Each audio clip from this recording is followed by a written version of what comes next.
पीछे देखो पीछे। গিরে ভাই কোথায় গেছিলিস? বাজারে ভাই। সকাল সকাল তো মালটা মেরে নিয়েছিস। তা তুইও তো সকাল সকাল মেরে নিচ্ছিস।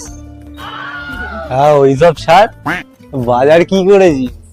ও তবে শোন, এই ব্যাগে কি আছে তুই যদি বলতে পারিস তাহলে এই ব্যাগে সব কটা ডিমই তো। ও শোন, এই ব্যাগে কটা ডিম আছে তুই যদি বলতে পারিস ভাই তাহলে এই ব্যাগের 8টা ডিমই তোর। আচ্ছা, দাদা এই ব্যাগে যে ডিমটা কে দিয়েছে বলতে পারিস তাহলে মুরগিটাও তোর ভাই। সবই ঠিক আছে ভাই, কিন্তু একটা ক্লু তো দে।